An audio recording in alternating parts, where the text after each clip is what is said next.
Olá pessoal, tudo bem? Vamos dar continuidade ao nosso estudo, de onde paramos. E na aula anterior, na aula passada, nós estávamos tratando da realização dos ativos e começamos a falar do pagamento dos credores na falência. Bom, o pagamento dos credores na falência é de extrema relevância porque é o grande objetivo da realização dos ativos e é o grande objetivo de todos os credores terem seus créditos satisfeitos. Então, nada mais justo de que, após a realização dos ativos, aqueles credores que eu já tratei com vocês na aula anterior, que têm preferências, né? Os créditos que são considerados extraconcursais, eles recebem antes mesmo dos créditos concursais, dos créditos que foram habilitados na falência após aquela decretação de falência, após a verificação e publicação dos editais pelo administrador judicial. Então, os créditos extraconcursais, eles constam no artigo 84.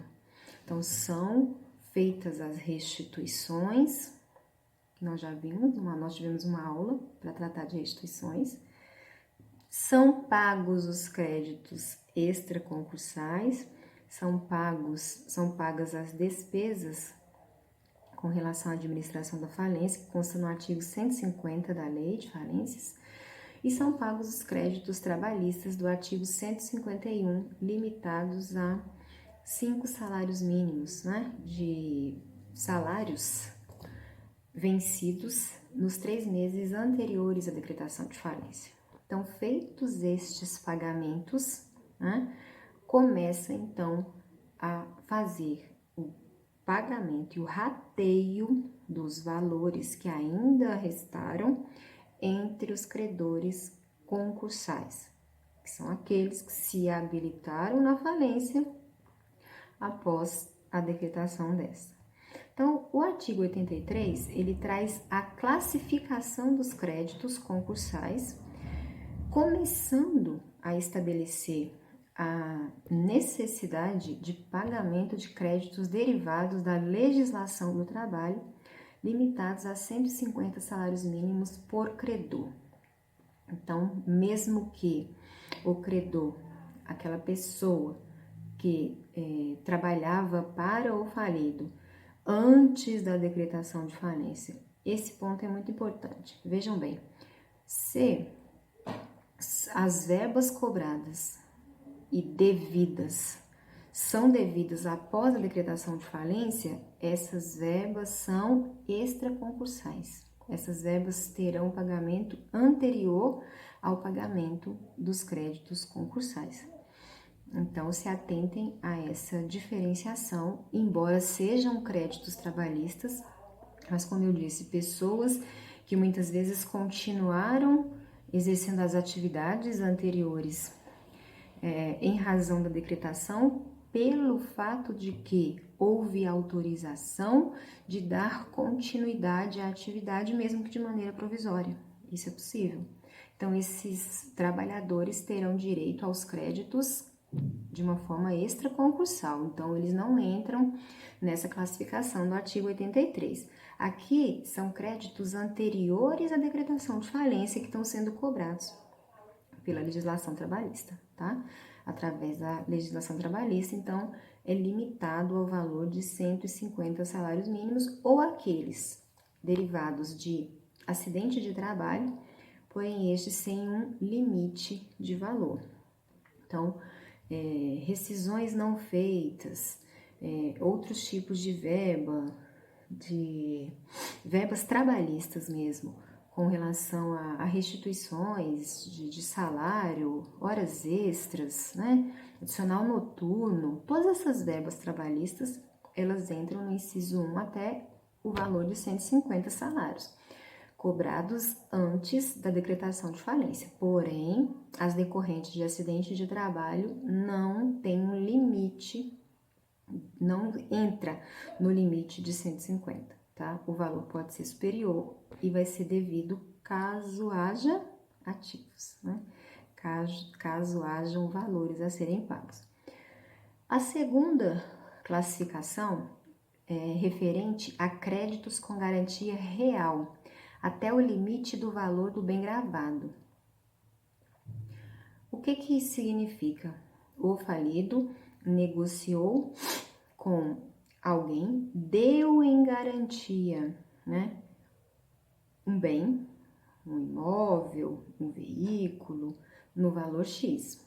Mesmo que aquela negociação tenha se dado um valor superior ao bem que foi gravado, aquela restrição que foi feita naquele imóvel, aquele penhor, aquela penhora, aquela hipoteca, mesmo que o valor da negociação seja superior, a pessoa, o credor, só receberá até o limite do bem gravado. Então, mesmo que a negociação tenha sido 200 mil, mas o bem, né, o imóvel só vale 150 mil, a pessoa não recebe nessa classificação, nessa ordem, esse valor referente esse valor superior referente ao bem gravado, apenas até o limite do bem gravado. A terceira classificação diz respeito aos créditos tributários. Os créditos tributários, independente da sua natureza, tempo e constituição, com exceção das multas tributárias. Então, as multas tributárias, elas não entram aqui, elas estão lá embaixo na classificação, nessa ordem de classificação de recebimento dos créditos, serão devidas caso no momento em que chegue após o recebimento dos demais ainda existam valores, será devido, será pago devidamente. Porém, neste momento elas não entram como créditos tributários. Créditos tributários são todos os valores, impostos, taxas, todos os valores referentes a esses tributos com relação ao fisco, seja União, seja estados, seja municípios, seja Distrito Federal. Porém, existe uma hierarquia no recebimento. A União tem prioridade em relação aos estados. Os estados têm prioridade de receber em relação aos municípios. Então, todos os créditos tributários, né, se enquadram na classe 3, então, essa classificação 3, e terão direito, sim, de receber, desde que observada essa hierarquia entre os entes federativos. Créditos com privilégio especial são créditos que o legislador estabeleceu que tem privilégio especial. Parece estranho falar dessa forma, mas o artigo 964 do Código Civil, ele estabelece quais são os créditos com privilégio especial. Isso é uma questão apenas de leitura do Código Civil. O artigo 964 traz os créditos com privilégio especial e o artigo 965 traz os créditos com privilégio geral. Então, são créditos que, em relação aos demais, que são aqueles que são considerados quirografários, que estão na ordem de classificação 6, em relação aos demais, eles então têm um privilégio, seja especial, seja geral. Então, são estes créditos que serão devidos após o pagamento dos créditos trabalhistas e acidentes de trabalho, créditos com garantia real, créditos tributários, logo em seguida, créditos com privilégio especial e créditos com privilégio geral. Para saber, então, quem são aqueles credores que terão direito ao recebimento dos créditos com privilégio especial, eu aconselho que vocês façam a leitura do artigo 964 do Código Civil. Da mesma forma, para saber quem são as pessoas que têm direito aos créditos com privilégio geral, artigo 965 do Código Civil. Os demais créditos do inciso 6 são aqueles créditos que não têm qualquer tipo de privilégio, são créditos comuns, que são chamados e denominados pela doutrina e pela lei de quirografários. Então, quando vocês ouvirem falar de créditos quirografários, são créditos que não têm qualquer tipo de privilégio, qualquer tipo de preferência e que serão pagos caso ainda existam recursos para tanto. Então, quaisquer outros que não são, né, que não estão nos incisos anteriores, são considerados créditos quirografários. As multas contratuais, elas e as penas pecuniárias, inclusive as tributárias, as multas tributárias, elas são consideradas pela doutrina como créditos quirografários. Porém, a legislação ela faz uma diferenciação entre créditos quirografários, em seguida o inciso 7º traz as multas contratuais e as penas pecuniárias por infração de lei penal ou administrativa.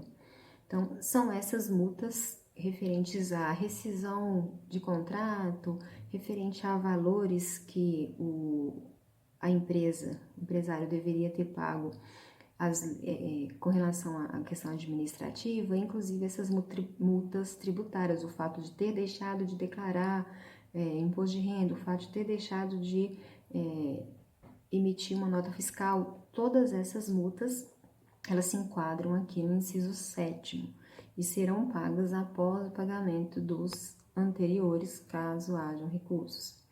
E, por fim, os créditos subordinados, que são aqueles previstos em lei ou contrato, ou créditos referentes a sócios ou administradores sem vínculo empregatício.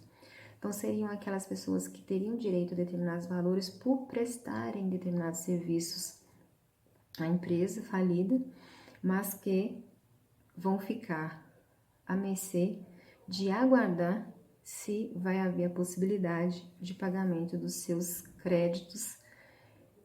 E, de antemão, eu acredito que a chance desses créditos subordinados, desses credores subordinados serem satisfeitos, terem satisfeitos os seus créditos é muito difícil em razão dessa sequência ela ser taxativa por lei.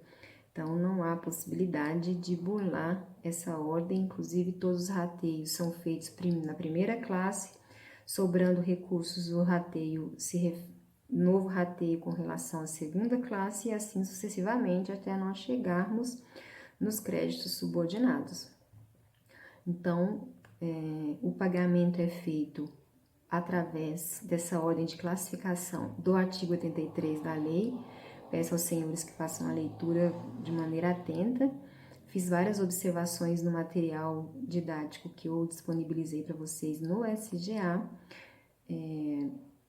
Não acredito que com essa aula apenas vai ser suficiente para que nós encerremos esse assunto, então, na próxima aula nós continuaremos tratando sobre o pagamento dos credores e, em seguida, sobre o encerramento e a extinção do processo falimentar. Tá bom, pessoal? Até mais. Tchau, tchau.